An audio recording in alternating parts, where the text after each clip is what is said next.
Welcome to RCindustry. Well, hey, it's Rick here, and today it's just a little short video on how I'm going to brew the beer for the No Name Nationals. Don't forget, the No Name Nationals is September 19th and 20th in Sikeston, Missouri, or Minor, or whatever the real address is, I don't know, but it's at the Sikeston Raceway, same place it's always been. And it's been kind of a tradition for me to make the No Name National beer. Some people drink beer, some people don't.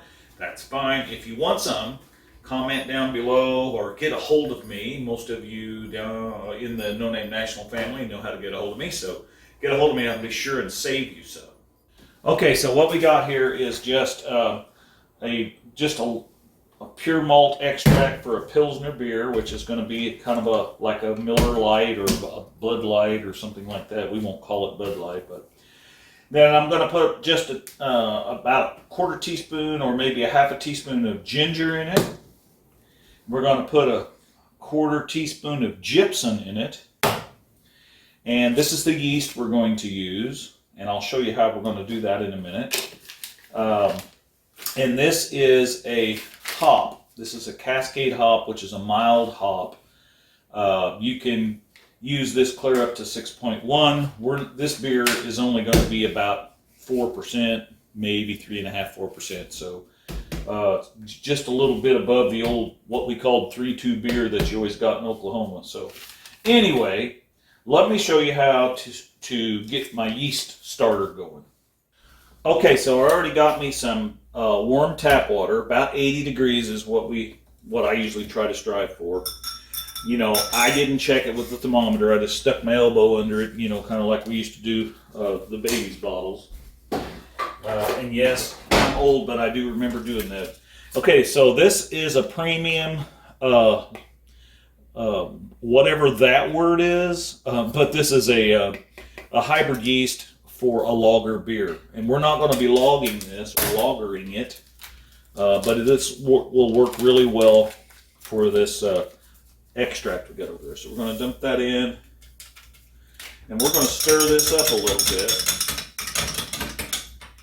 best you can. It's kind of lumpy, and we're going to set that aside. And what that's going to do is bubble up and start growing, because I put a teaspoon of sugar in there, and I used regular table sugar. The sugar we're going to put in the beer is not regular table sugar, because if you use regular table sugar, it gives it kind of a wacky taste, and it takes I think it's 5 cups. We'll see. I can't remember what my recipe calls for, but because that's what converts the sugar to alcohol. The yeast converts the sugar to alcohol, but you have to have some sort of sugar. And you can use all kinds of different things, and I have in the past. You know, I've been doing this for 35 years, so yeah. So, yeah, but we're going to use corn sugar, and I'll show you that when we get to that. All right, show you more. Okay, so what we want to do is we're going to get half a gallon of water, or no, a gallon of water, and we're going to bring it to a boil. Now, you want to be careful with what kind of water you use. Our water here in this community doesn't have any chlorine in it anymore, which is good. But our tap and our pipes in this house have lead-based solder used on the piping, and the tap at the street is an old lead tap. So all of the faucets that we drink out of, I have a lead filter down under the sink of each one. So we're going to take the cold water here because we have a water softener, and we have a charcoal filter, and then we have this lead removing thing. So it takes a little while for the water to fill up because it has to go through all the systems, but it's about the cleanest water we can get. So I'm going to fill this up for a gallon, and then we're going to boil it. Show you more. Okay, we got our water going, so I'm going to click this on high and set this on here, and we're going to bring that to a boil. And then we're going to get busy and measure up our 6 cups of corn sugar. And this is the stuff that I use right here. You can use whatever you want. You can use maple syrup, you can use honey. I mean, there's all kinds of things you can do. But regular cane sugar from, like you buy in at the Rural King or something, it works okay for wine, but it seems to give it a really kind of a wangy taste in beer, so I don't use it in beer. Okay, so we got our 6 cups of sugar there, so we're going to put in a 1/4 teaspoon. Oh, I dropped that on the floor. A 1/4 teaspoon or so of this gypsum. Oh. And we're going to put in a 1/4 teaspoon. Oh, that's brand new yet. Oh, looky there. I'm going to put in a 1/4 teaspoon. Smell that. It smells good. This just gives it a little bit of a Corona kind of feel to it when you drink it. So that's what that's for. And this is for crispness. If we were going for clarity, like the champagnes of beer from Miller, we would boil some rice in the water, and the rice makes things really champagne-y clear. So there's all kinds of things you can do with beer. Beer is really cool to do. Okay, so now we're back in the laundry room. That water hasn't boiled yet. And by the way, I've got how to make 5 gallons of beer printed out. I can email you one if you want it. It's just something that it's really simple to do. And you got beer in about 7 days. So, and we'll talk more about that whenever we go to bottle this. But so what I did was I used I wanted to, you got to keep everything clean because you don't want a lot of bacterias in here because it'll just make different kinds of beer. I mean, basically, what you're doing is purifying this water or anything you do when you pitch yeast to it. So there's natural yeasts in the air, so you want to be really clean.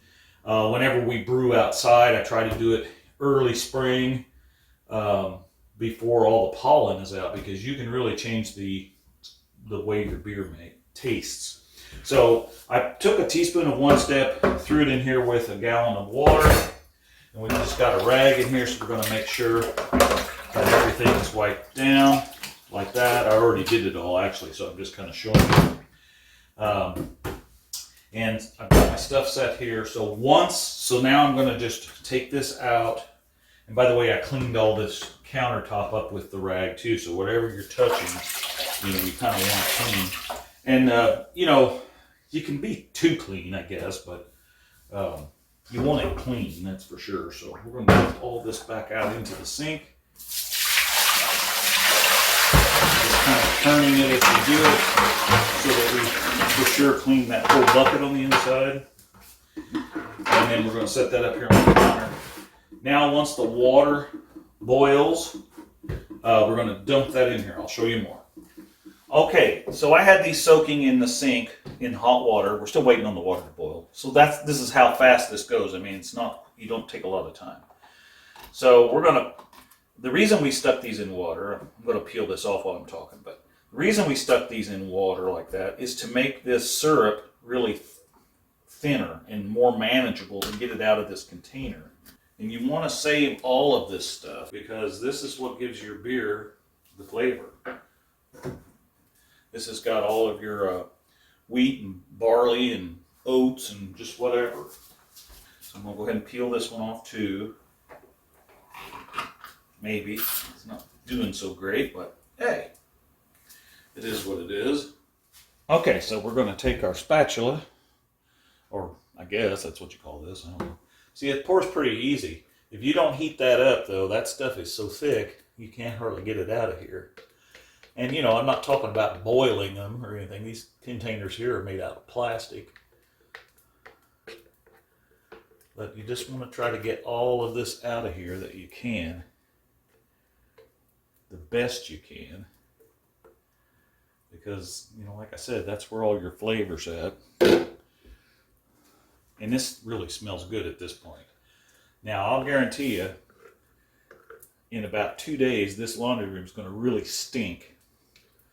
It's going to smell like a sewer in here because when this stuff starts converting the sugar to alcohol, If you've ever taken a tour of a fermentation plant that makes whiskey or anything like that, you know what I'm talking about. It's going to stink. So anyway, and we'll take that water and dump in here, and we're going to stir it up with this spoon.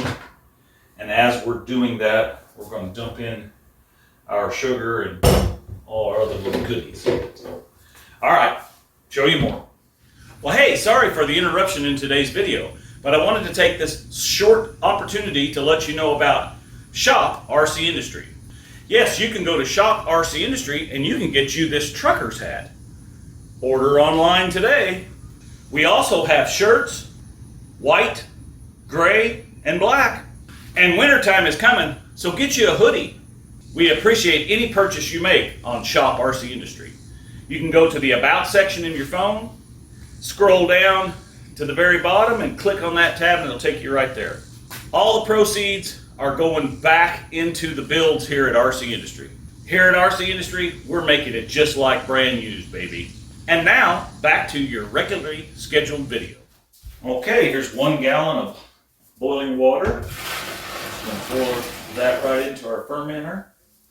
Set that over here out of the way. Let me move you up here where you can see what I'm doing.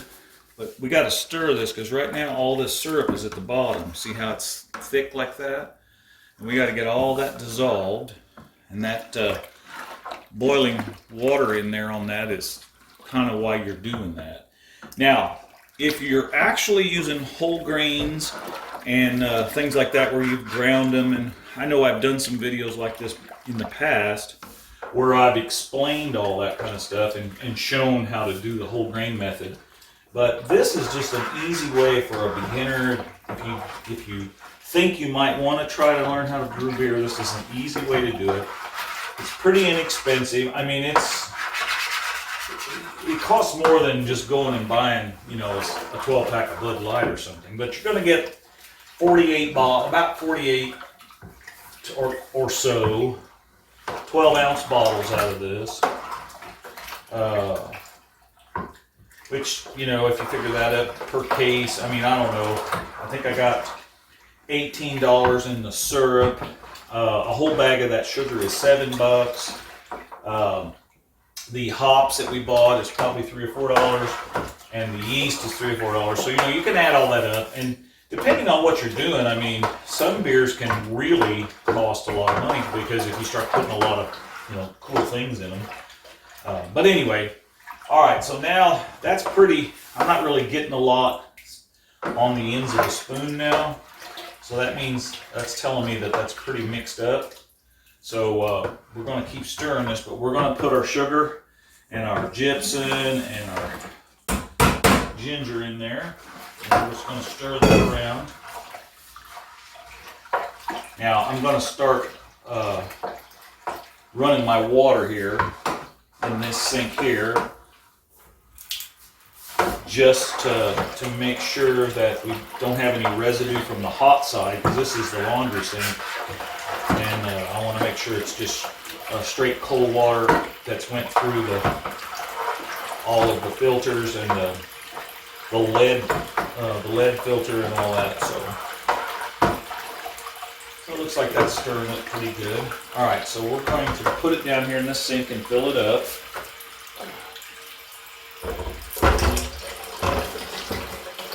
Get you down here where you can see that. Now we're making 5 gallons, so we got 4.5 imperial gallons, or we got 5 gallons. We're going for 5 gallons, so that's going to be about right here. You can kind of see a line where it's stained it through the years. So we're gonna fill that up with that cold water. And this is also bringing down the temperature of the wort, because this is called wort now.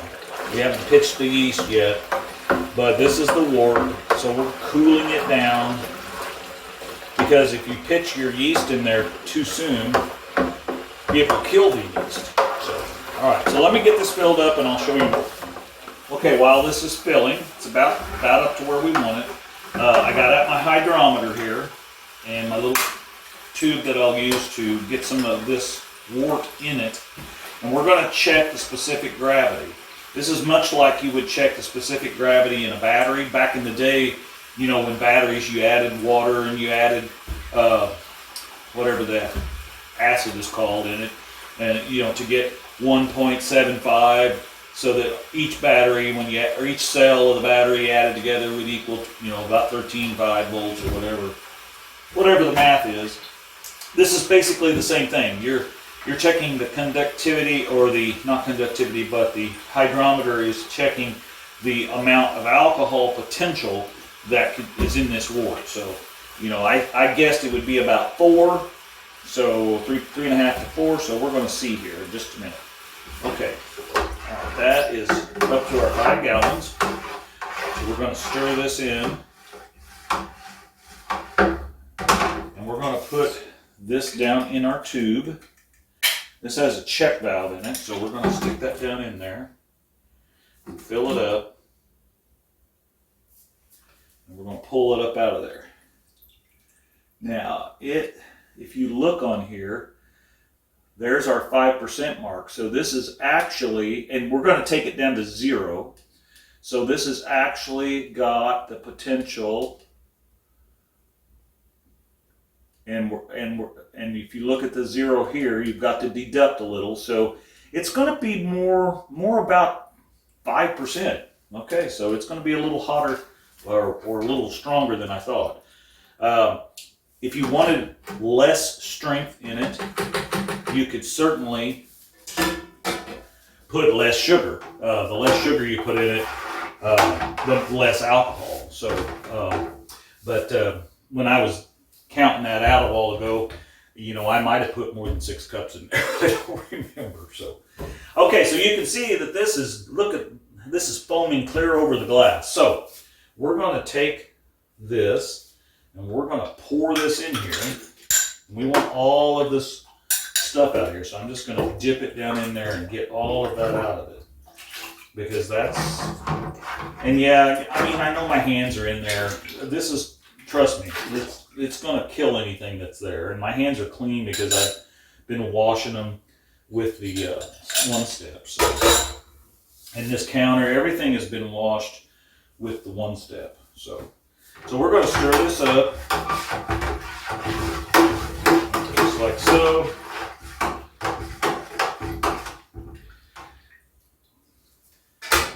And then I'm going to set it back up here on the counter because this is where we're going to let it ferment. And the older I get, the harder that is to do. All right, so we're going to snap this down on there. We don't want, you know, any kind of bugs to get in it. We don't want outside air to get in it. And that's why we're going to put an airlock on here. So this has got like a little line right there to show you how much water you got to put in here. So we're going to stick this down in here. We're going to, that's the little topper on it. So what it's going to do is it's going to let gases, as this starts to perk, it's going to let gases come out, but not let any air go in. That's why it's called an airlock. Okay, so basically that's it for about 7 to 9 days, depending. Once this stops perking, as I call it, where it's bubbling out of here, we'll give it a day or so, and then we'll check it with our hydrometer and see if we're, it's got to be down almost to 0, about 0.04, something like that. So, we will check that as long as we go along. I'll get it said right. And watch for a short. I'll probably put a couple of shorts out about checking this, and then we'll make another video like this whenever we go to bottle it. As always, we're making it just like brand used here, baby.